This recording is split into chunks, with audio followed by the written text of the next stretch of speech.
Hey guys, welcome to my channel all about pharma. Please subscribe and press the bell icon for latest update. आज का हमारा topic है SAR of 1,4-डाईहाइड्रोपाइरिडीन। डाईहाइड्रोपाइरिडीन एक type का calcium channel blocker है। कुछ इस तरीके का डाईहाइड्रोपाइरिडीन का स्ट्रक्चर होता है। अब हम देखते हैं कि हम डाईहाइड्रोपाइरिडीन के स्ट्रक्चर के अंदर क्या क्या चेंजेस करेंगे जिसकी वजह से उसकी एक्टिविटी इंक्रीज या तो डिक्रीज हो जाएगी। अगर डाईहाइड्रोपाइरिडीन के एसआर की बात करें तो उसके एक्टिविटी के लिए एसेंशियल है 1,4-डाईहाइड्रोपाइरिडीन रिंग।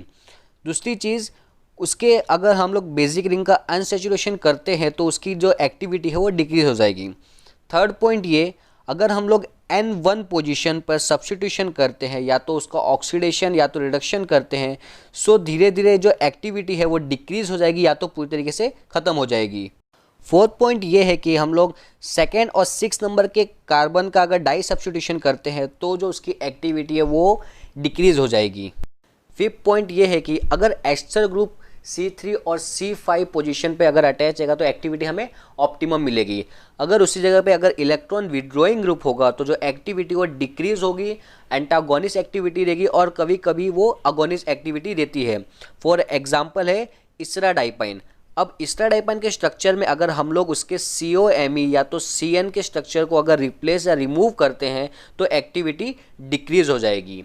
6 पॉइंट ये है कि अगर एस्टर का सब्स्टिट्यूशन हम लोग अगर COMe से ज़्यादा अमाउंट में करते हैं तो जो हमारी एक्टिविटी वो मेंटेन रहेगी और इवन इंक्रीज भी हो सकती है एक्टिविटी, बिकॉज जो टॉलरेंस पावर है जो 1,4-डाईहाइड्रोपाइरिडीन के स्ट्रक्चर में वो इंक्रीज हो जाएगा।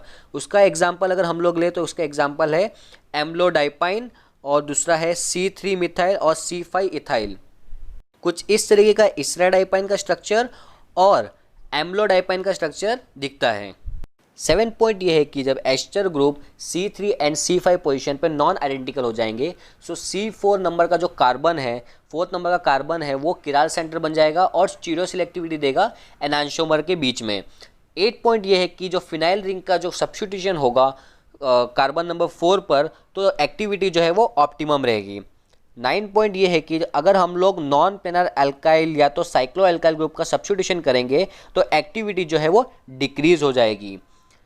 लास्ट पॉइंट ये है कि जो कंपाउंड ऑर्थो या तो मेटा सब्स्टिट्यूशन प्रोसेस करते हैं उनकी जो एक्टिविटी है वो ऑप्टिमम रहेगी और जो कंपाउंड अनसब्स्टिट्यूट है या तो पैरा सब्स्टिट्यूशन प्रोसेस करते हैं उनकी एक्टिविटी डिक्रीज हो जाएगी because of electronic and steric effect.